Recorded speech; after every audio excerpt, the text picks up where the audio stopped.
Então, boa noite, bem-vindos a todos a mais uma talk da Terapia Empreendedora. A Terapia Empreendedora é uma abordagem que a gente tem de estar olhando para as empresas e para as iniciativas empreendedoras, mas olhando, antes de tudo, para o ser humano que está por trás daquele que empreende. Hoje, com muita felicidade, recebemos o Roberto Crema. Roberto Crema, que ele é psicólogo, antropólogo, ele é reitor da Universidade Internacional da Paz, né? Um grande amigo com um grande conteúdo para trazer para nós que estamos nos ambientes do empreendedorismo e nos ambientes empresariais um valor essencial que todos nós precisamos ter antes da gente buscar atitudes e as trocas no mercado como um todo. Então, nós vamos estar falando hoje sobre o empreendedorismo a partir desse momento atual que a gente tem com a pandemia. A parte de empreendedorismo, ela move todas as mudanças civilizatórias, mas ela tem ficado mais forte desde o início desse século e bastante forte depois da crise de 2009, em que a gente teve um fenômeno novo no capitalismo, que são as chamadas empresas unicórnios. São as empresas que, em menos de 10 anos, elas conseguem atingir um valor de mercado superior a $1 bilhão. Coincidência ou não, né, o unicórnio é o símbolo, né, do Colégio Nacional dos Terapeutas, que o Roberto Crema tem à frente, vai poder abordar um pouquinho por que os unicórnios foram escolhidos, né, para esse tipo de empreendedorismo. E a gente, então, tem hoje um movimento empreendedor enorme no mundo, inspirado pelo movimento e o surgimento dos unicórnios. Mas, então, a gente teve agora um certo pausa nesse movimento empreendedor, em que a gente está vivendo essa pandemia. Aqui no Brasil, ela está levando um tempo maior do que a gente esperava que acontecesse, pelo menos a nível dos isolamentos sociais. E aí é um tempo em que a própria natureza está pedindo para a gente uma pausa, um voltar para casa, um olhar para aquilo que é o mais essencial. Então, nesse olhar o que é essencialmente humano, no momento em que não dá para a gente manter mais os planejamentos, não dá para a gente manter mais tudo aquilo que a gente tinha tem que trabalhar com as questões empresariais, porque a natureza nos pediu uma pausa.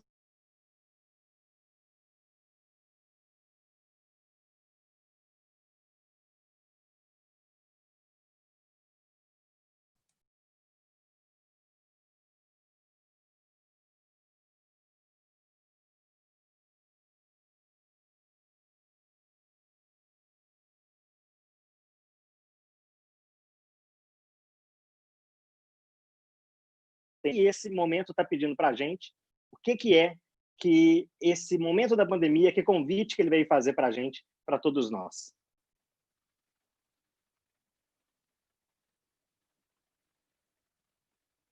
Viva, Felipe, por favor, a sua voz, o seu microfone se desconectou nesse último minutinho da sua pergunta.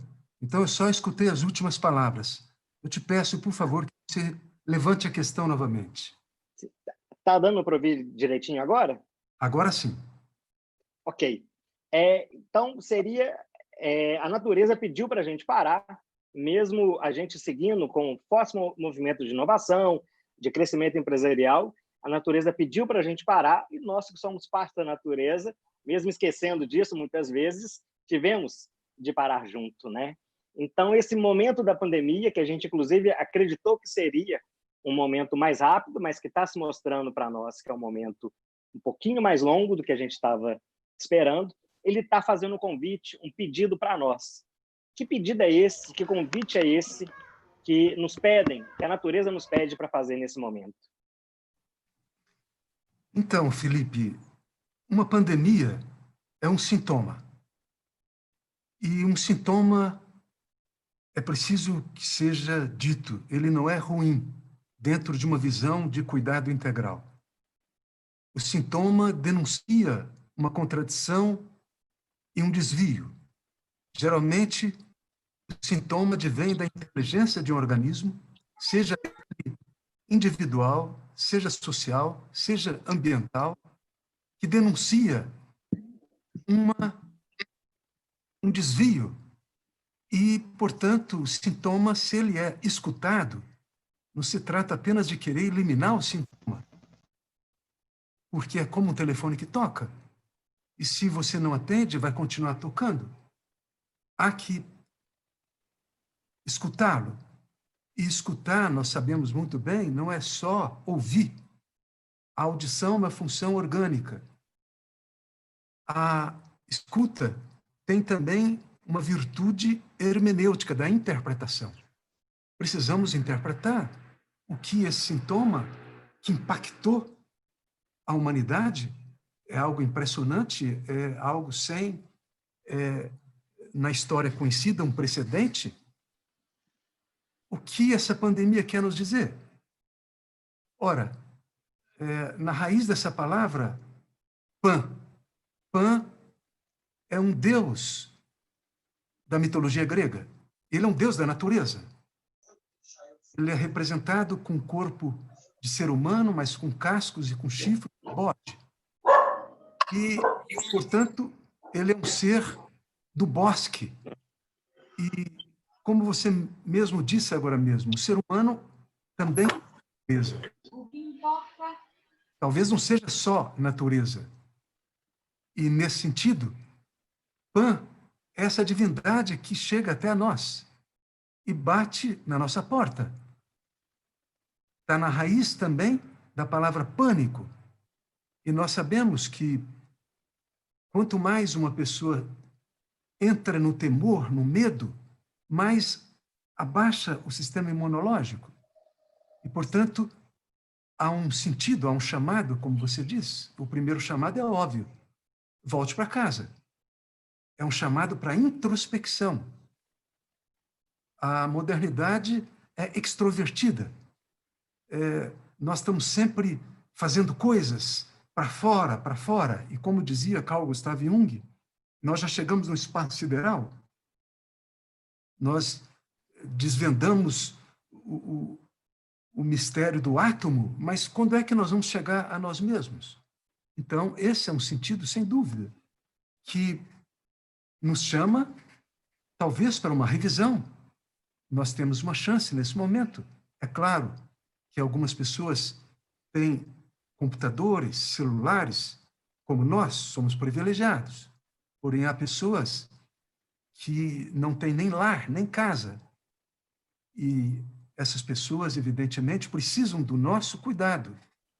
Mais do que nunca, também, essa pandemia é um chamado para a fraternidade, para a solidariedade. E há uma massa mais sensível da humanidade que está escutando. E isso é uma boa notícia.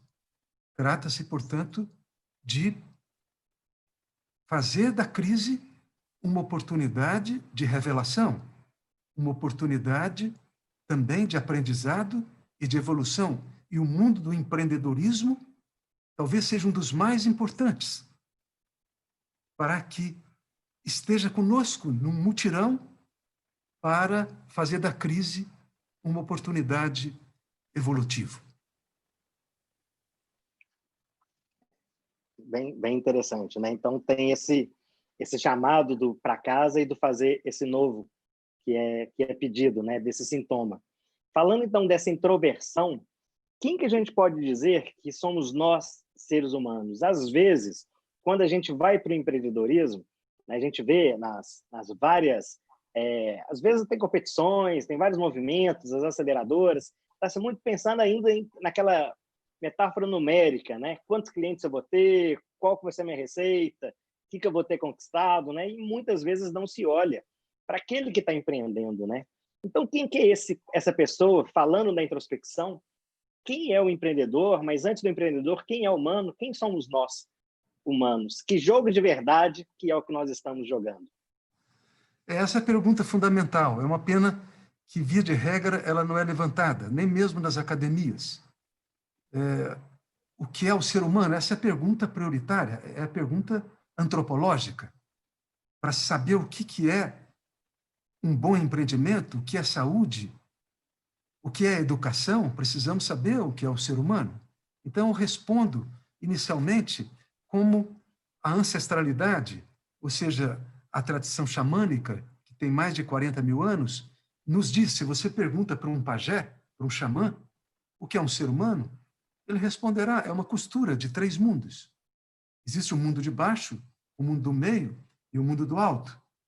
Traduzindo isso em palavras contemporâneas, compreensíveis nesse nosso universo acadêmico, é o mundo da matéria, o mundo somático, é o mundo da alma, o mundo psíquico, e é o mundo noético, o mundo da consciência, é o mundo do silêncio e o mundo da imaginação criativa. Então, desde o século XVII, quando surgiu a modernidade, por bons motivos, se opondo a uma tendência que foi para um extremismo de uma religião que acabou se pervertendo numa repressão da própria mente científica. Então, houve essa rebelião da inteligência no século XVII e surge, portanto, essa mente que discrimina, ou seja, a mente analítica, a mente que diferencia. E, num sentido epistemológico, nós chamamos de diabolos, é o que divide, é a definição. E todo o movimento que brota do século XVII e que nos leva, através do racionalismo científico, para a modernidade, é um movimento baseado nessa ótica de dividir o todo nas suas partes, de buscar compreender o todo pela parte. E é uma abordagem materialista e tecnicista. Portanto, o que nós, via de regra, conhecemos a partir dessa concepção é apenas o mundo de baixo, é o mundo da matéria, o mundo do cérebro, de uma inteligência que nos habilita a conhecer e a fazer. Porém, resta o mundo do meio, que é o mundo da alma, é o mundo da ancestralidade e o mundo da consciência, de onde jorram os valores de uma ética do coração. Então, a contradição óbvia é que, nos últimos séculos, nós fizemos um investimento unilateral no mundo da matéria, no mundo de uma razão tecnicista, e não houve o correspondente investimento no mundo da alma e no mundo da consciência. E eu creio que, talvez, essa crise esteja nos convocando, é momento de investir no mundo da interioridade, da subjetividade. Numa empresa, não se trata apenas de verificar o lucro material, há que verificar também o patrimônio relacional, a inteligência emocional que tem uma empresa, a inteligência onírica, a capacidade de sonhar que tem uma empresa, há o patrimônio ético. Uma empresa que não esteja conectada eticamente com a natureza e com a sociedade se torna um câncer. Assim como um câncer é uma desconexão da parte com a inteligência do todo, nós podemos compreender que uma empresa desconectada do todo, ou seja, do meio ambiente e da sociedade, na medida em que ela cresce, essa sociedade e essa natureza padece. Isso é um câncer. Isso é o lado perverso de um certo desenvolvimentismo a todo custo, como se a Pachamama, a natureza, fosse um supermercado com bens imperecíveis e infinitos. Então, nesse sentido, é muito boa essa recordação. Um empreendedor, sobretudo nesse momento, é aquele que, como você disse, investe também no mundo da subjetividade, no mundo do sonho e, sobretudo, no mundo da consciência. Eu diria que aí todo um universo a ser desbravado. É o mundo do imaginal.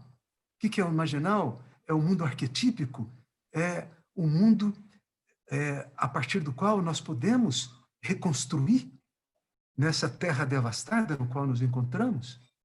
E um empreendedor que não esteja investindo nessas dimensões mais sutis, por mais que nesse momento, em função de uma alienação materialista, que apenas olha para o literal e o material, eu creio que serão esses os grandes empreendedores do século XXI, do terceiro milênio.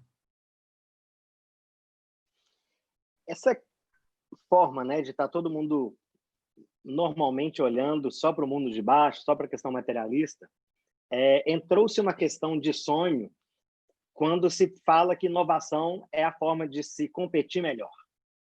Mas inovação é trazer, né, falou do imaginal, é trazer algo que não existe. Então, talvez está se tendo um pedido, né, ainda que seja pelos objetivos numéricos, sem estar pensando na ética, sem estar pensando na consciência, mas está se tendo um pedido da própria parte da matéria pedindo que se faça essa leitura do imaginal, desse sonho, de tornar-se possível o que ainda está impossível, o que ainda não está imaginado. Como que pode fazer o bom intercâmbio entre esses três mundos? Sim, você apontou muito bem para o que nós estamos, inclusive, na Unipaz, nós estamos realizando agora em setembro o primeiro encontro imaginal do mundo. É um evento iniciático que vai abrir esse conceito, assim como há 33 anos atrás, nós levantamos o conceito da visão holística e da transdisciplinaridade, que agora são conceitos muito conhecidos e já trabalhados. Trata-se agora de olhar para essa dimensão do imaginal, da imaginação criativa, que é esse mundo arquetípico, que é o arquétipo, é uma imagem estruturante. Estruturante de quê? Estruturante da alma, estruturante do corpo. Como Carl Gustav Jung, que foi, eu considero, o maior psicoterapeuta e investigador da alma profunda do século XX, ele apontava para essa questão dos símbolos que jorram dos arquétipos, e se nós não somos capazes de uma inteligência simbólica, eu diria que nós perdemos, sobretudo nos últimos séculos, esse patrimônio que nós temos, talvez o mais precioso, que é da inteligência simbólica. Uma pessoa que é capaz de interpretar, isso implica incapaz de simbolizar, ou seja, como diz os bons rabinos, cada passagem bíblica é suscetível de 72 interpretações, porque são 72 os nomes que damos àquilo que não tem nome. Então, cada crise, cada sonho, cada sintoma é suscetível de pelo menos 72 interpretações. Jamais vamos compreender essa pandemia só pela ótica, por exemplo, do mercado, só pela ótica da ciência, só pela ótica da filosofia, da arte e da mística da teologia. Nós precisamos de todas essas perspectivas. É isso que nós estamos há 33 anos, através da Unipaz, que já se difundiu no Brasil e também na Europa, buscando irradiar. Ou seja, a dialogicidade, em última instância, entre a ciência e a consciência. Uma ciência desconectada da consciência é como uma espada de Damocles presa por um fio de cabelo em cima da cabeça da humanidade. Ou seja, em 1992, cientistas de dezenas de nacionalidades fizeram um encontro e houve, então, uma carta dos cientistas aos povos da Terra, que pode ser resumida assim: a humanidade encontra-se em rota de colisão com a natureza. Mas o que temos feito é como se toda essa questão atmosférica, é como se a questão climatológica, é como se isso não nos dissesse respeito, é como se a extinção das florestas, é como se isso não tivesse nada a ver conosco. Essa é a alienação de quem se desconectou dessa mente simbólica que nos vincula com a alma e com o mundo da matéria. Ou seja, nada precisa ser excluído. Tudo está aí para ser integrado. Portanto, o empreendedor, eu diria, é aquele que escutou um grande empreendedor que há 2000 anos atrás dizia: o que adianta você ganhar o mundo inteiro se você se perdeu? Se você não sabe quem você é, onde você vem, para onde você vai? O empreendedor do século XXI é o empreendedor com alma, com coração e com valores de uma ética essencial, portanto, comprometido não só com o seu empreendimento, que é muito importante, com a sua sustentabilidade, que é fundamental, mas também com a sustentabilidade da sociedade e do próprio planeta. Eu acho que trazer esse empreendedor de 2.000 anos atrás é extremamente importante, né? É realmente o maior empreendedor. E nessa visão do que adianta ganhar o mundo se perdeu a alma, né? E você estava falando das questões tecnicistas. Eu lembro, né, quando eu estava lá para fazer a faculdade, tinha aquela discussão, qual que é a vocação, vai fazer o curso superior, vai escolher o curso superior, tem a vocação, né? Mas depois isso é um assunto que não é ser mais falado nas nossas vidas, né? O que é essa vocação que cada um traz? É algo que é só ali na hora de fazer a sua escolha para o curso superior, ou é um chamado? É onde que a pessoa se encontra? O que a gente pode definir como a vocação ou como aquilo que é essencial de cada um do encontrar a si mesmo? Felipe, eu tenho sido um terapeuta há mais de 40 anos. E não foram em livros que eu desvelei o tema da vocação. Foi escutando o sofrimento, foi escutando seres humanos na minha tenda do encontro. Eu compreendo que a vocação é a voz mais profunda e permanente do desejo que nos trouxe à encarnação. Nós não estamos aqui apenas para um piquenique, embora o piquenique seja bem-vindo. Nós estamos aqui para florescer, é como uma orquídea, é como uma flor de maracujá. O vegetal tem um tropismo que ele faz florescer, o ser humano não teria. Nós temos uma semente vocacional, Platão já falava sobre isso, Plotino, da mesma forma, falava desse telos, é o que os gregos chamavam de telos, a finalidade. Na modernidade, e sobretudo depois de Freud, nós ficamos, como James Hillman faz uma referência, um cachorrinho correndo atrás do rabo, nós ficamos atrás das causas. Mas não basta as causalidades. Nós temos que olhar para a finalidade, o telos. Qual é o fim? Por que estamos aqui? Qual é a minha tarefa? Então, eu aprendi no meu consultório que quando uma pessoa adoece, o sintoma geralmente diz respeito a uma denúncia de desvio da vocação. O arquétipo dessa questão, Abraham Maslow, um grande humanista, psicólogo do século passado, chamava de complexo de Jonas. Jonas é uma personagem do Antigo Testamento. É aquela pessoa que é chamada para uma missão para profetizar em Nínive. E o que ele faz? Ele foge. Ele foge para uma ilha de férias. Mas no fugir tem uma tempestade. Isso o que significa? É claro, é óbvio. Significa que quando nós estamos fugindo da nossa tarefa, da nossa promessa, da nossa própria semente, da nossa finalidade, nós atraímos tempestades. Como um sintoma, uma crise, uma pandemia, está nessa ordem. Então, o Jonas é esse que está no interior de cada um de nós e que tem medo da sua própria grandeza, ele tem medo de florescer. Como dizia Nelson Mandela, que é um exemplo de um empreendedor na política, aquele homem que ficou quase 30 anos numa prisão e sai dessa prisão para se tornar o presidente da África do Sul e convida os seus carrascos.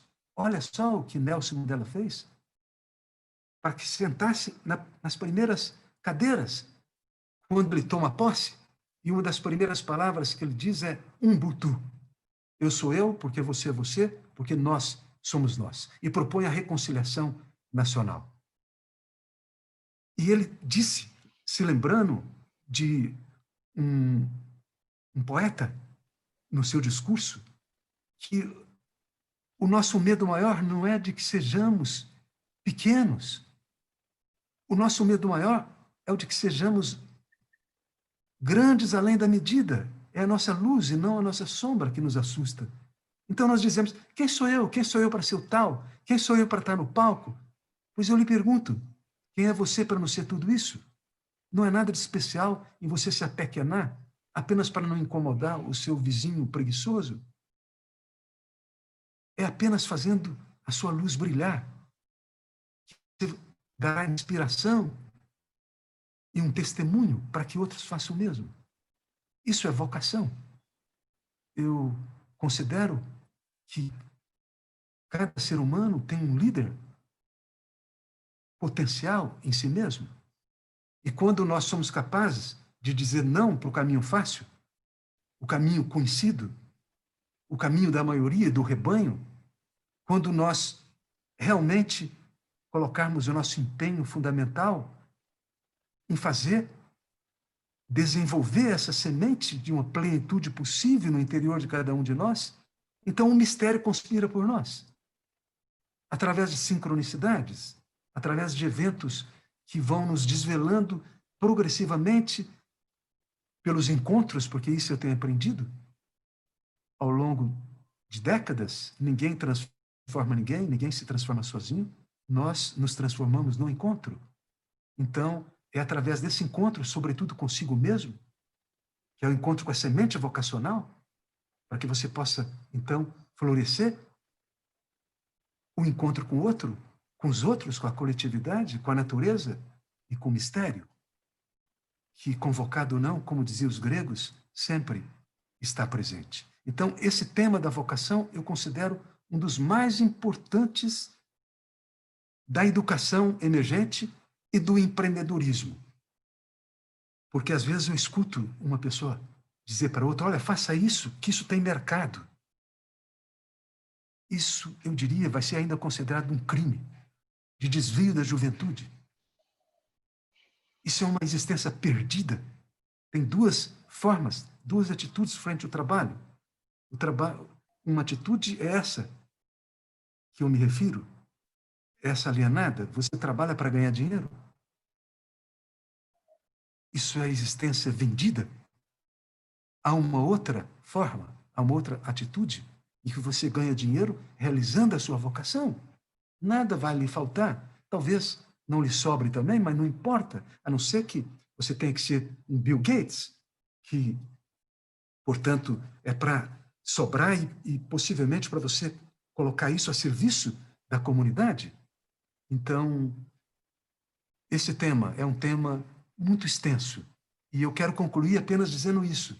Se, para pesquisar a vocação, é fundamental nós estudarmos o livro dos nossos sintomas e dos nossos sofrimentos, que vão nos falar de nossos desvios, das nossas fugas, das nossas alienações. Também é muito importante escrever um livro que eu chamo o livro do deslumbramento. É a pergunta que eu lhe faço e que eu faço a todos nós aqui nesse encontro. Qual a última vez que você vivenciou uma alegria maior? Uma bem-aventurança? Qual é a última vez que você se arrepiou? Que todos os sinos tocaram na catedral da sua existência? É muito importante pesquisar a primeira vez que você se deslumbrou. Essa é uma anamnese, é uma recordação muito importante, porque eu diria que atrás dessas vivências nós vamos encontrar a semente vocacional. Nós vamos encontrar o que eu gosto de metaforizar como anjo vocação. E o próprio Plotino dizia, há um daimon que é enviado a cada ser humano, que é o guardião dessa semente, desse telos, dessa finalidade. Esse anjo jamais desiste. E é ele que vai lhe dizer, vá por aí quando você vive um deslumbramento. Vá por aí, esse é o seu caminho. Esse é o caminho com o coração. Poxa, muito, muito forte, né? Ser a questão principal, o desejo que nos trouxe a reencarnação. Um pouquinho estendendo dentro desse assunto, quando a gente vai ver, existem várias estatísticas diferentes, com números diferentes, sobre a questão de satisfação com carreira, com questão de satisfação com trabalho. Os números variam, mas eles sempre estão em torno de 2/3, ou pelo menos mais da metade da população não está satisfeito com a sua carreira, com o seu trabalho. né? São várias pesquisas, mas que mostram resultados que a grande maioria das pessoas não estão satisfeitas. Por que, sendo a vocação tão importante, é tão difícil as pessoas estarem vivendo, estarem aceitando, às vezes sabendo qual é? Você citou a questão do medo da grandeza, mas teria mais outras questões, algumas outras elaborações, para a gente poder saber entender como que a gente pode suplantar isso e buscar realmente o que é essa nossa estrela própria? Felipe, existe uma questão paradigmática, que eu já mencionei. Não existe, nas nossas escolas, nas nossas academias, uma alfabetização psíquica e consciencial, ética. Isso nós temos aprendido na sarjeta. O que nós aprendemos é apenas um jogo de encaixe da mente analítica para competir, para você se dar bem. Porém, onde nós aprendemos a desenvolver inteligência emocional, inteligência relacional, nós temos as psicoterapias, desde Moreno, que foi o grande que mostrou, ele era o profeta do encontro, e mostrou todo o potencial de Moreno, surgem todas essas psicoterapias chamadas de grupo. Elas existem, mas elas não são introduzidas às escolas, no pré-primário e no pós-doutorado. Então, uma pessoa pode chegar a ser um pós-doutor e seguir sendo um analfabeto da alma e da consciência. Isso traz consequências fatídicas. Graf Durkheim, que é o grande fundador da terapia iniciática, seguidor, por um lado, de Jung, por outro lado, do Mestre Eckhart, do Lao Tse Tung, e que, durante 10 anos, no Japão, se aprofundou no Zen budismo, ele falava da imaturidade crônica do Ocidente. Nós vencemos uma imaturidade crônica, porque não há o investimento nesse mundo da subjetividade, da intersubjetividade.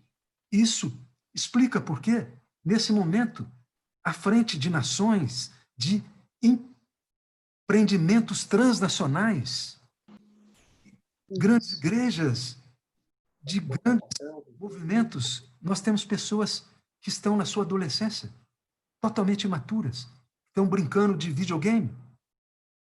Isso é desolador. Por isso, nós precisamos, novamente, falar do vocacional paradigmaticamente, a partir de uma educação transdisciplinar holística. Ou seja, uma educação que nos leve além dessa super especialização, que é uma forma de alienação. O que é uma pessoa super especializada? É incompetente. Os problemas são globais e cada vez serão mais globais. Nenhuma inteligência meramente especializada pode responder a uma questão que é global. Apenas uma inteligência integral pode responder proativamente, criativamente. E o que é inteligência integral? Novamente, Carl Gustav Jung demonstrou que nós temos 4 funções psíquicas: o pensamento e o sentimento, a sensação e a intuição. A ciência, por exemplo, é o diálogo entre a sensação, que é o empirismo, e o pensamento, que é o racionalismo. A filosofia é o diálogo, sobretudo, entre o pensamento, a razão, e a intuição. A arte, entre a sensação e o sentimento. E a mística, entre o sentimento e a intuição. E Carl Gustav Jung comprovou, a partir de uma postulação integrativa, de que se nós desenvolvemos essas 4 funções psíquicas, para que elas sejam integradas e harmonizadas, surge uma 5ª função, que ele chamou de self, que é a inteligência integral. Há 33 anos, todos os nossos programas e projetos na Unipaz se fundamentam nessa questão estratégica, a partir da ecologia individual, desvelar essa inteligência integral para que ela possa também se expandir para a ecologia social e trazer uma reparação para a ecologia ambiental. Então, de fato, nós precisamos investir, sobretudo, no terreno da educação. A educação, eu diria que é prioritária nesse momento, porque uma criança, ela tem um potencial enorme. E se não é estimulado esse potencial, nós nos tornamos super especialistas, que é como um computador. E daí, eu diria que a super especialização já foi substituída pela inteligência artificial. A própria obra do Harari, o Val Harari, Sapiens, Homo Deus, comprova isso. Eu concordo com ele do ponto de vista analítico, e apenas do ponto de vista analítico, de que o tal do algoritmo, a inteligência artificial, já superou o ser humano. É isso que é o chamado de transhumanismo. Porém, apenas do ponto de vista de uma lógica racional, tecnicista. O ser humano tem um outro potencial, que é o sentimento e a intuição. E praticamente não há investimento nessas dimensões. Sim, você pode encontrar no terreno da psicoterapia, em alguns ateliês, porém isso precisaria ser trabalhado do ponto de vista dos fundamentos de uma educação. Então, nesse sentido, Felipe, eu creio que o empreendedorismo também passa por essa necessidade de transmutar a empresa numa escola, onde uma educação permanente transcorra. E, quem sabe, também num templo, onde os valores fundamentais, perenes, possam ser desvelados e também desenvolvidos. Pierre Vaio, que era um grande visionário, o primeiro e perene reitor da Unipaz, ele dizia: nos serão as empresas, as catedrais do século XXI, porque enquanto as academias são muito lentas, as empresas são ágeis. Elas já estão pensando daqui a 10 anos, daqui a 20 anos. Mas é preciso ousar. Ousar no sentido de uma empresa integral, que não seja apenas uma empresa focada no aspecto meramente materialista e tecnicista, que tem a sua nobreza, que tem a sua importância, e que precisa ser complementado pela dimensão da alma e da consciência. Muito, muito bom. E as empresas, esse tempo do século XX, do século XXI, eles estão buscando agora se unicornizar, né? Tem a corrida dos unicórnios, né? Que começa aí muito ali na virada da primeira década desse século para a segunda, quando chega o smartphone, quando chega essas tecnologias novas, e aí começa a ter uma série de empresas, e hoje a gente tem, além daqueles que são graduados, a gente tem mais de 500 unicórnios no mundo, e várias pessoas querendo se tornar unicórnio, e várias empresas grandes querendo capturar um unicórnio. Como nos contos antigos em que se tentava capturar unicórnios, a gente tem grandes empresas tentando capturar alguns e várias pessoas, vários heróis, empreendedores querendo se tornar um unicórnio. Vocês trabalham com essa imagem do unicórnio há muito tempo. E o que significa realmente, o que é essa imagem, né? Que não existe, talvez, um totalmente analfabeto simbólico, quando o mercado financeiro, quando Wall Street deu o nome de unicórnios para essas empresas, podia ter dado sereia, podia ter dado Pegasus, podia ter dado vários outros seres místicos, eles deram o unicórnio, né? O que significa, então, essa corrida de unicórnios? O que significa verdadeiramente se unicornizar? Então, eu escuto isso como uma sincronicidade, de fato. O unicórnio é uma simbólica transcultural. Você vai encontrá-lo como sendo o coração do mapa da Babilônia. Ele se encontra nos Salmos de Davi, ele se encontra na tradição chinesa, com o poder do seu chifre, que resiste e é a cura para todos os vírus e todos os venenos. Isso é o chifre do unicórnio, é uma simbólica. De fato, é a simbólica da inteligência integral. Eu diria que das 4 funções psíquicas que, de uma maneira genial, o Carl Gustav Jung levantou, 2 se referem ao que podemos chamar de uma metáfora do hemisfério esquerdo cerebral: a sensação e o pensamento, do nosso hemisfério lógico, analítico, o nosso hemisfério, portanto, técnico, científico. As outras 2 funções são do Graal, são inteligências femininas, do coração, o sentimento, e da intuição, a captação global, maciça, da realidade, o hemisfério direito. E o unicórnio é uma simbólica do corpo caloso. Precisamente milhões, bilhões de neurônios que conectam os 2 hemisférios. O hemisfério da inteligência podemos denominar de masculina, analítica, que penetra, constrói no mundo exterior, e o Graal, a inteligência feminina, que é capaz de investigar e construir no mundo interior. Não há antagonismo. O corpo caloso está aí com uma metáfora que alguns denominam a terceira visão, ou chifre do unicórnio. Ou seja, o unicórnio, eu diria que é uma sincronicidade, não sei o quanto surgiu dessa compreensão, eu não tenho conhecimento, e aí você poderia nos dizer se existia o conhecimento simbólico do que é o unicórnio, do que é essa metáfora transcultural. Pode ser simplesmente pela sincronicidade. É algo que vem de uma inteligência profunda e inconsciente, apontando para os empreendimentos do terceiro milênio, autossustentáveis.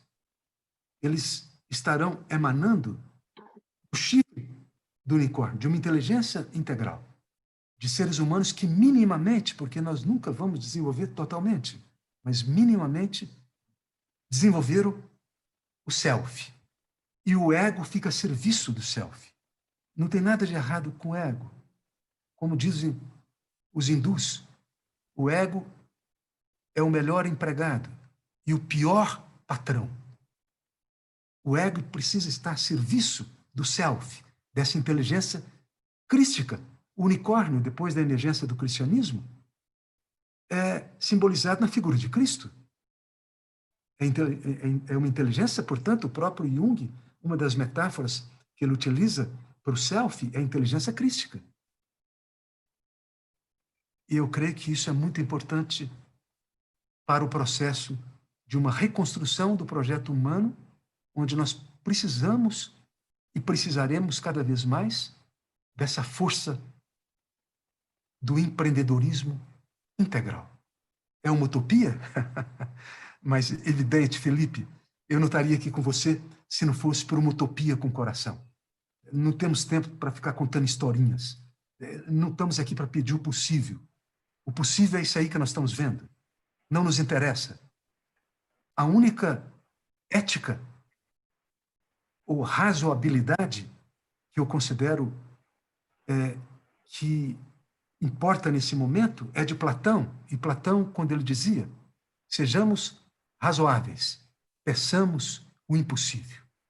Nós estamos aqui para pedir o impossível, um empreendedorismo integral.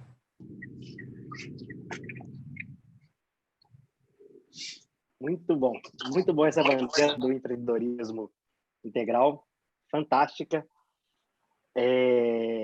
Sobre a questão de saberem ou não, né, a questão do unicórnio, tem um método que eles chamam de Business Model Canvas, que ele faz essa distinção do que seria o hemisfério esquerdo, o hemisfério direito, e aí com um aspecto do negócio que seria o corpo caloso, que seria o encontro dos dois. E com certeza, mas isso está em 2 dimensões, isso pode ser feito de uma outra forma, mais integralizada, em 3 dimensões, uma questão mais forte. Muito interessante, acende muito o coração, né? Quando a gente pensa nesse empreendedorismo do impossível, quando a gente pensa nesse empreendedorismo que quer fazer esse impossível, esse empreendedorismo integral. E aí, a gente pensando nessa utopia, quando a gente está falando ainda de empreendedorismo, pensa às vezes em competição. E eu acredito que não. Se a gente pensa no novo mundo, muita gente está falando do mundo pós-pandemia. Como que fica isso? Dá para a gente ter um mundo em que seremos todos líderes? Dá para ter um mundo com vários unicórnios, com todo mundo líderes, todo mundo se autoliderando, mas também liderando a sua ação? Como ver esse mundo impossível com essas pessoas trabalhando unicornizadas? Essa é uma utopia. E a utopia significa aquilo para o qual não há espaço. Portanto, a utopia é realizável. Porém, há um obstáculo, Felipe, um obstáculo gravíssimo. Esse obstáculo se chama normose. É um conceito que Pierre Vai, Jean Villelou e eu construímos e que está se irradiando. O livro que brotou de um simpósio que realizamos no início da década, no início do século XXI, foi, se não me engano, 2001, esse simpósio, está se irradiando, já é objeto de teses de mestrado, de doutorado, etc. O que é a normose? É preciso compreender a normose para se compreender essa utopia realizável de um empreendedorismo integral. A normose é uma patologia da normalidade, da pequenez. Ela tem, eu vou falar só de 2 fundamentos. Ela tem um fundamento que é sistêmico. A normose nem sempre existiu e nem sempre existirá. Ela é típica desse momento de um sistema onde existimos e coexistimos e o que predomina é o desequilíbrio, é a violência, é uma competição desenfreada, é o egocentrismo, a egolatria, é a corrupção, é a desumanidade. Então, ser normal? Ser normal é você se adaptar a esse sistema e mantê-lo. Uma pessoa realmente saudável, nesse momento, ela é desajustada. Ninguém estaria aqui nos assistindo se não fosse um pouco desajustada. Graças a Deus.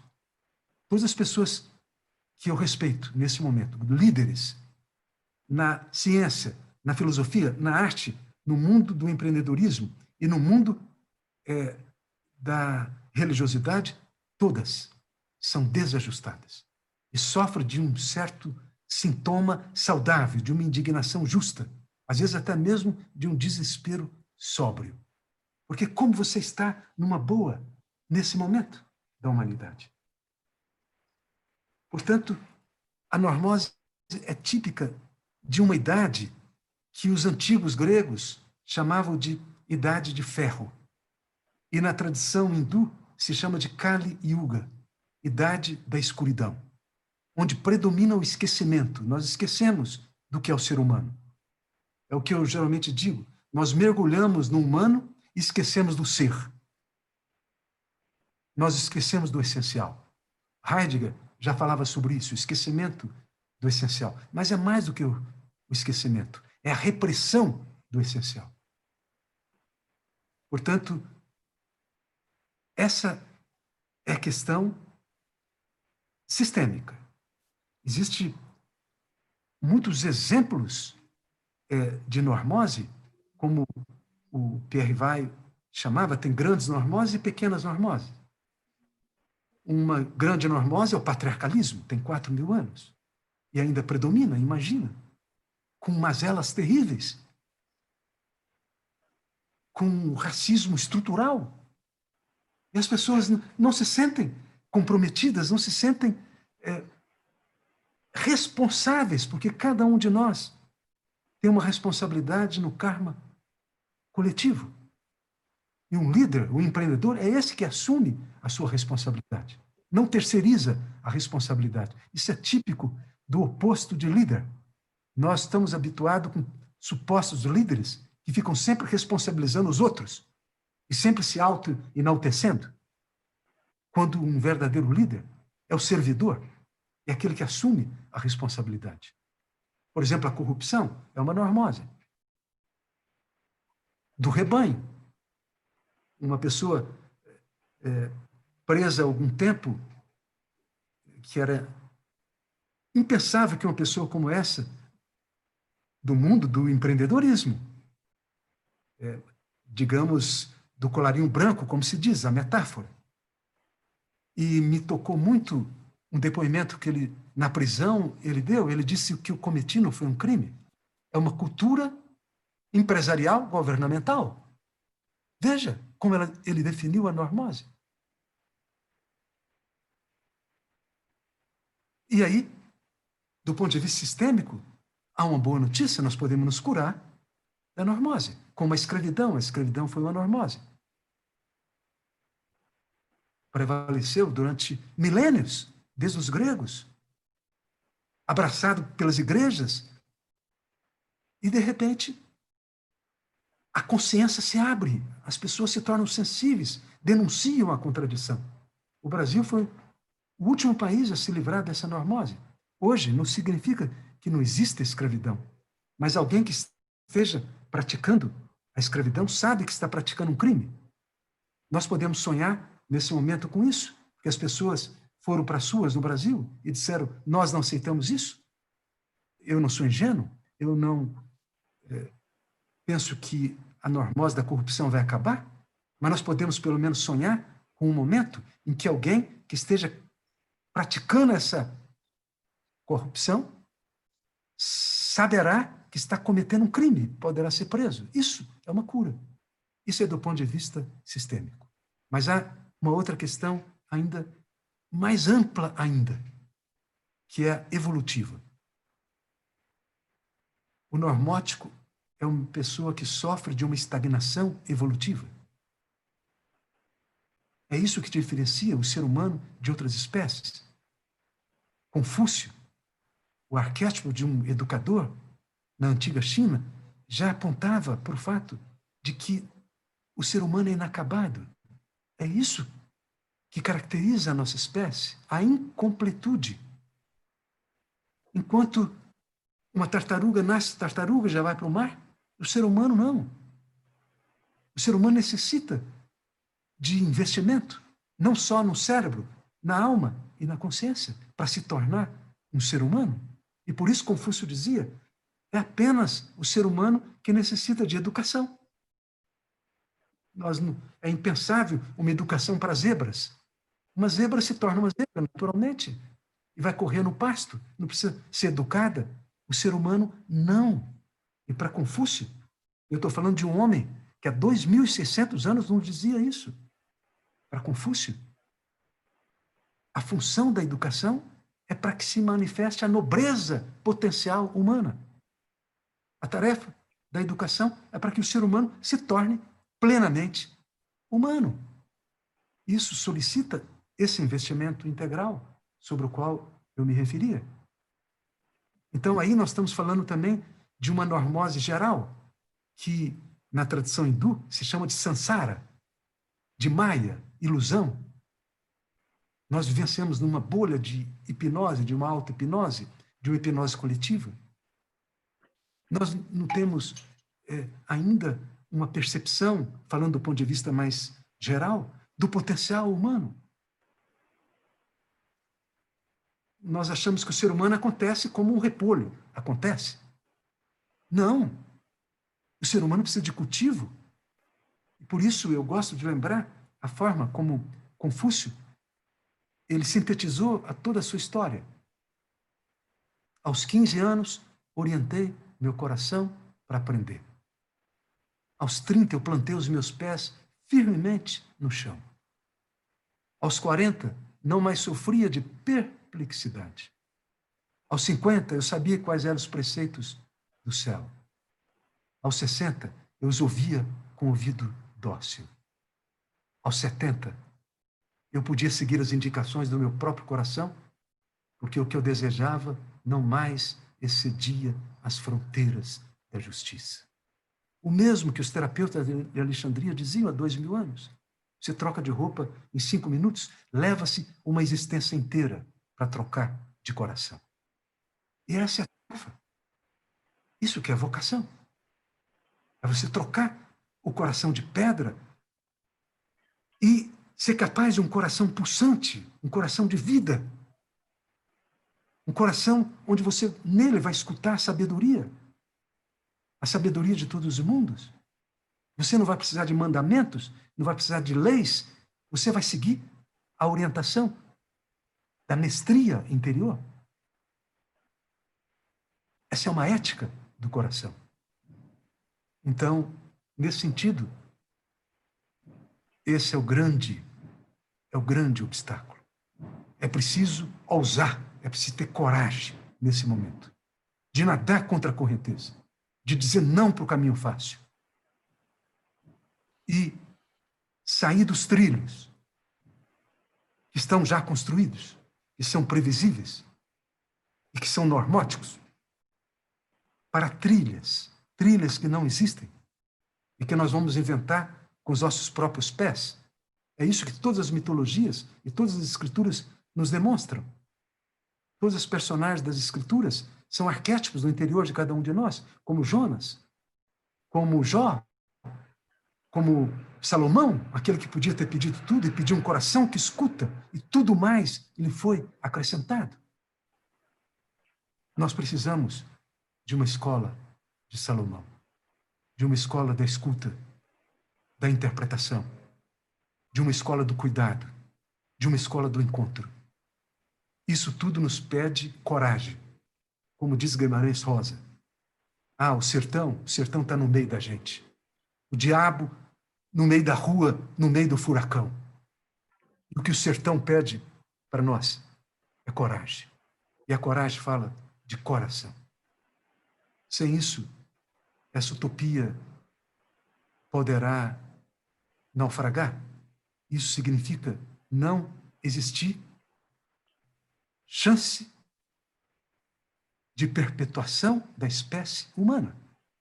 Porque esse é o nosso negócio, Felipe. Nós temos um negócio comum. Não importa o que estejamos fazendo. Todos aqui que estamos nesse encontro fazemos parte de um negócio que se chama Homo sapiens sapiens. Todos somos sócios nesse empreendimento. E ele está ameaçado. E essa pandemia, eu creio que é só um sintoma de outros que já aconteceram. É uma sequência. E de outros que virão se nós não escutarmos e não corrigirmos a rota. É um sintoma de uma humanidade que se esqueceu do essencial, se esqueceu do sujeito, se esqueceu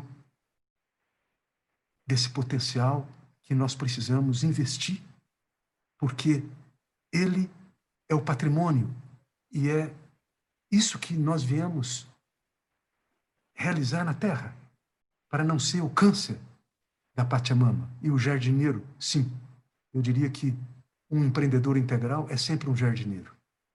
É alguém que cuida. É uma arte muito esquecida e precisamos de um mutirão, portanto, e por isso eu aceitei o seu convite para essa conspiração, que é uma conspiração da inteireza, uma conspiração do ser.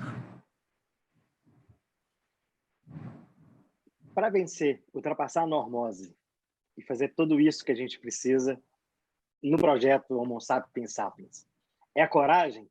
Existem mais outros instrumentos para a gente ultrapassar essa normose e poder entrar de fato nesse projeto individual e coletivo da existência? Felipe, o ser humano tem sido o problema e o ser humano pode ser a solução. Na realidade, o coração é uma metáfora, é o lugar da revelação. Porque é o chakra praticamente e particularmente, falando a linguagem do ser humano. Quando você aponta para você, você não faz isso. Você não aponta para o seu quadril. Você aponta para onde? Então, o coração é essa metáfora.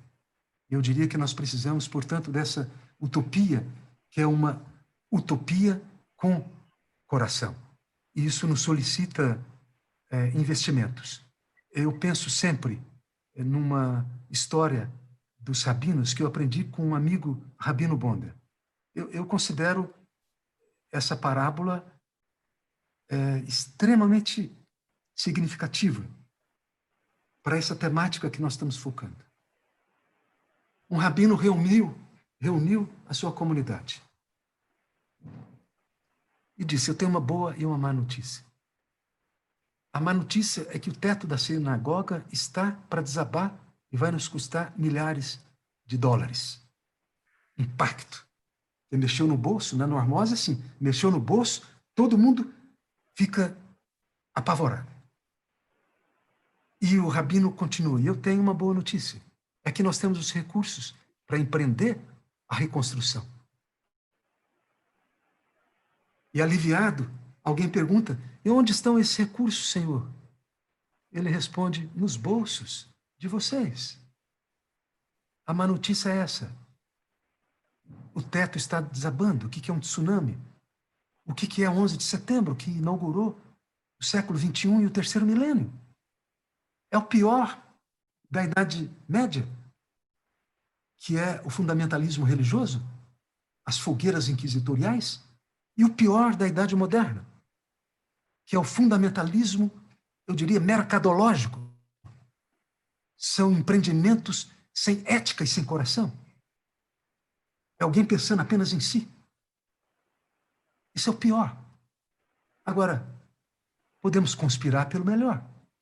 É o que a Unipaz temos feito.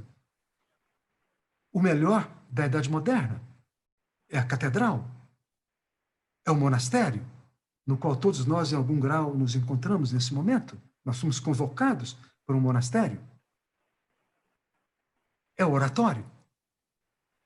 E o melhor da Idade Moderna, que é a tecnociência, que é o laboratório, que é esse elemento, essas técnicas fantásticas, esse mundo virtual que nós estamos exercitando nesse momento. Nós podemos, como tudo, exercitar para a sombra, egocentricamente, ou para o bem comum. E eu diria que a boa notícia é que nós temos os recursos. E eles não estão meramente em nossos bolsos materiais. Eles estão, sobretudo, em nossos bolsos do coração e da consciência. Então, é uma forma de dizer: mãos à obra-prima. E cada um de nós é responsável. É a história que nós contamos há 33 anos na Unipaz. Uma floresta pegando fogo. Essa é outra metáfora. A floresta está pegando fogo.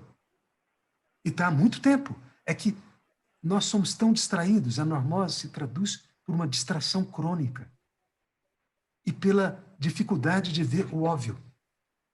O óbvio é que a floresta pegou fogo. E todos os bichos estão fugindo, todos. Exceto um beija-flor. Esse beija-flor, ele não foge. Ele pega uma gotinha d'água numa fonte e leva para o meio do fogo e joga a gotinha d'água e volta.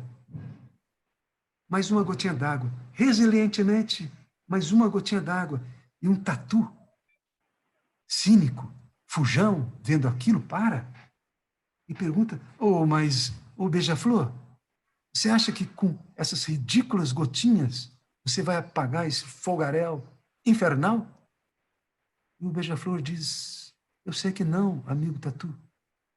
Agora eu estou fazendo a minha parte.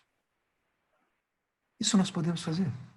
A vocação é essa gotinha que nós viemos trazer para esse momento de transição planetária que nós estamos atravessando, que é como um parto. Tem suas dores, seus tremores, suas agonias, mas tem também suas vibrações. Tem também essa véspera de um renascimento. Então trata-se de ser capaz de levar essa gotinha. O beija-flor, ele não é um revolucionário. O tempo da revolução já passou. Porque o revolucionário é essa pessoa que tem uma ideologia supostamente melhor do que as outras ideologias, tem boas intenções, e quer mudar a sociedade, quer mudar o mundo, porém não se transformou.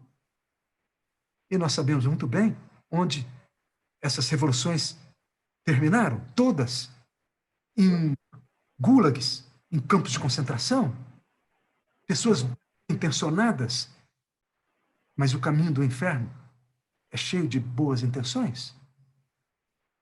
Nós precisamos virar essa página. O Beija-Flor não tem bandeira, ele não tem ideologia, ele não está empurrando ninguém, ele não está reclamando e, sobretudo, ele não está culpando ninguém. Ele está fazendo a sua parte. E é isso que nós precisamos, é de uma pedagogia de testemunho. Não importa o que os outros estejam fazendo, não importa. Nós podemos fazer a nossa parte e dormir em paz. Inshallah. Com toda essa riqueza que você nos trouxe, Roberto, eu estou aqui atualizando sobre o próprio significado de empreender. Né? Se o empreender uma empresa, né? Mas qual empresa, né?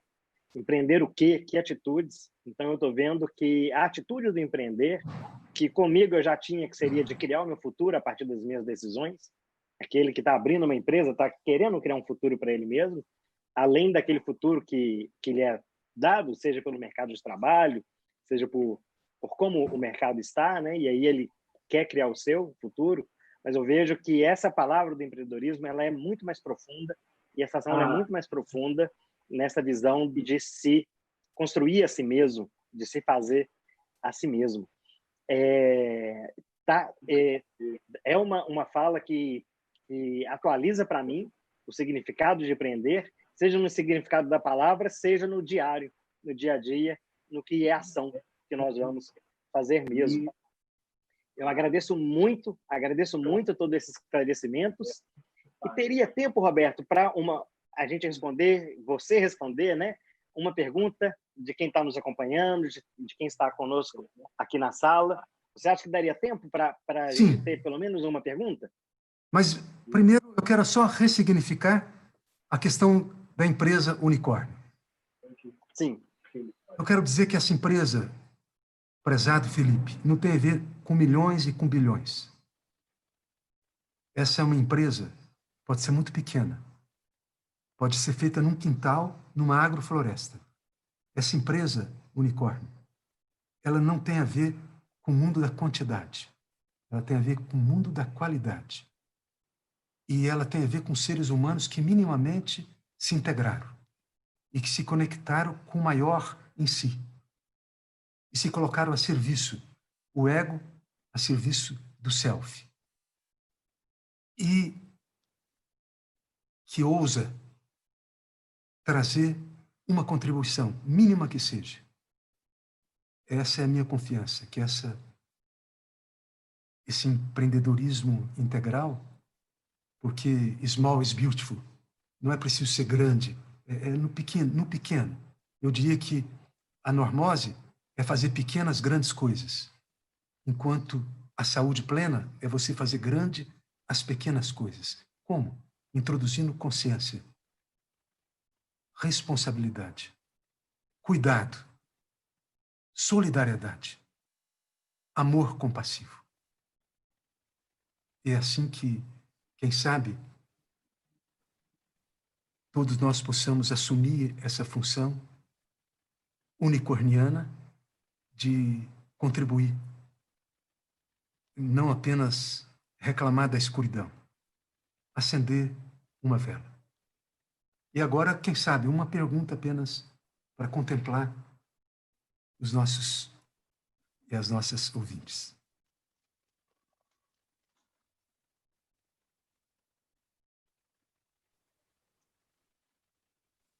Então, teria alguma pergunta? Quem está nos acompanhando, quem está aqui conosco na sala?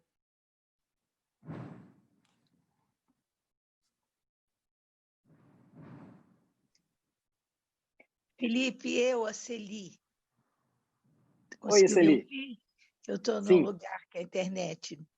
Primeiro, queria dizer que eu estou feliz, muito feliz de ouvir o Roberto, você, a Mércia que está aí, e a gente continua investindo, empreendendo em ações da vida, que é a que a gente acredita, né?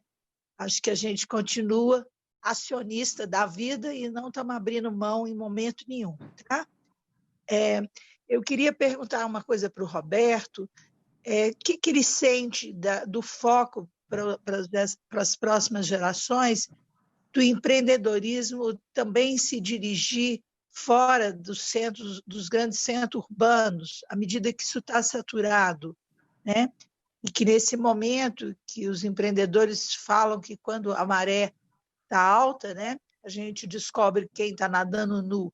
Mas muitas pessoas, como as que estão aqui, descobriram também que não só estão vestidos, como é na maré baixa que a gente aprende a nadar, ensina o outro a surfar, descobre tesouros na areia, né? Eu acho que esse momento é um momento muito rico. E eu estou pensando se uma das qualidades vai ser as pessoas poderem pensar outras vidas, realmente fora dos centros urbanos, que, como está provado, não comporta mais tanta gente, né? É uma civilização que esgota os recursos quando está muito concentrado. Eu queria ouvir ele um pouquinho sobre isso, e principalmente fez minha pergunta só para mandar um beijo. Estou igual aquele povo de saudades, tá bom? Beijo. Muito obrigada a Celi, que é uma empreendedora do mundo da medicina integral, do mundo da terapia. Ela tem um jardim do Buda da medicina, imaginam? Um jardim que todo ano eu faço questão de ir lá, porque é um lugar muito inspirador. É também um local fora da grande cidade, fora da metrópole, e há muitos locais como esse espaço da Celi, dos Budas da medicina. Eu conheço vários exemplos no Brasil e fora do Brasil, mas eu devo dizer, primeiro, que eu não sou otimista. Eu acho que, nesse momento, uma pessoa ser otimista é uma inconsequência. Eu não sou otimista. Eu também não sou pessimista. Eu creio que ser pessimista, nesse momento, é uma inconsequência. Eu aprendi a confiar, fiar com. Eu chamo isso de arte do encontro. Então, é preciso transcender esse otimismo, que é a pessoa que escuta só a boa notícia, e o pessimismo, que é a pessoa que escuta só a má notícia. É ser capaz de olhar para aquilo que está desabando, e o que desaba faz muito barulho. Essa pandemia é um sintoma de um desabamento. O que desaba, o sistema insustentável, que vai continuar desabando, faz barulho. Agora, o que nasce silenciosamente. Uma borboleta, quando se desprende da crisálida, é silenciosa e suavemente. Uma criança que desperta é docemente. Nós precisamos olhar para isso que está nascendo do que está desabando. E, de fato, trata-se de levar essa transformação possível, que precisa iniciar na ecologia individual. Nisso, eu concordo com Platão, concordo com toda essa corrente do ser que Ken Wilber fala, eu concordo com Plotino, eu concordo com Krishnamurti, eu concordo com Carl Gustav Jung, que a mudança do mundo vai iniciar, ela tem início no nosso interior. E ela vai se expandir naturalmente. Porque nunca aconteceu uma mudança da massa. É preciso desvelar essa dimensão da coragem do ser, de uma consciência, de uma inteligência integral potencial em cada um de nós. E isso é contagioso. O testemunho é contagioso. Se o mal é contagioso, também o bem é contagioso. E nós podemos, a partir desse universo interior, com paciência, com resiliência e com essa abertura alquímica, sabendo que é no meio da noite que o dia nasce. É no coração do caos que surge uma nova ordem, Como dizia Nietzsche, é preciso muito caos para se fazer uma estrela. E nós estamos no coração desse caos. Nesse sentido, o que eu quero dizer é que o momento que nós estamos atravessando é um momento oportuno. E seja em espaços de população maior, em grandes centros. E é preciso expandir isso para a natureza, para habitar espaços que são como monastérios, que estão surgindo em todo o planeta. Nós vamos lá para recolher confiança, para nos abastecermos de entusiasmo, mas para voltarmos para a Babilônia, que é, como aquele grande terapeuta e empreendedor dizia, é onde está a doença que nós precisamos estar.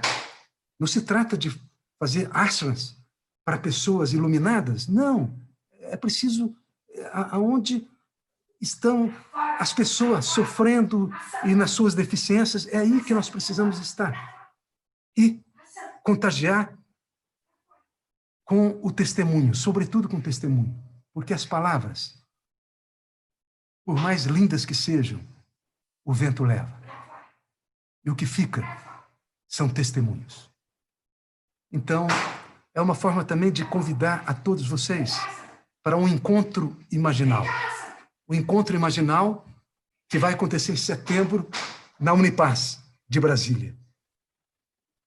É para empreendedores que queiram desvelar uma imaginação criativa e expandi-la em seus negócios. É também para terapeutas, para pessoas como a Celi, é também para educadores, é também para filósofos, é também para pessoas do mundo da poesia, da arte, da mística. Nós esperamos vocês, porque esse será um encontro iniciático. E é uma busca utópica, mas uma utopia necessária, do resgate da alma do mundo, para reencantá-lo novamente. Essa é a nossa fé, e esse é o convite que eu lanço a todos vocês. Muito bom. Muito obrigado, Roberto. Muito obrigado em ter aceitado o nosso convite, de nos ter brindado com tanta boa motivação e com tanta esperança, né? Diferente desse otimismo que apenas acredita que o bom pode surgir, que tudo vai dar certo no final, mas uma esperança de uma energização daquilo que a gente pode estar confiando, da gente estar fiando com e construindo de novo no mundo, seja no nosso mundo interno, no mundo de relações e no mundo coletivo. Eu agradeço bastante. Vamos estar juntos no Encontro Imaginal, em setembro, e que essa mensagem possa ser chegada a todos os empreendedores, seja aqueles que já são, aqueles que serão e aqueles que nem sabem que são, para a gente estar construindo, né, esse barro próprio da nossa vida e da nossa existência, sendo jardineiros da terra e não sendo essa praga, mas sendo um bom jardineiro da terra, Pachamama e de nós mesmos. Muito obrigado e muito obrigado de estar aqui conosco.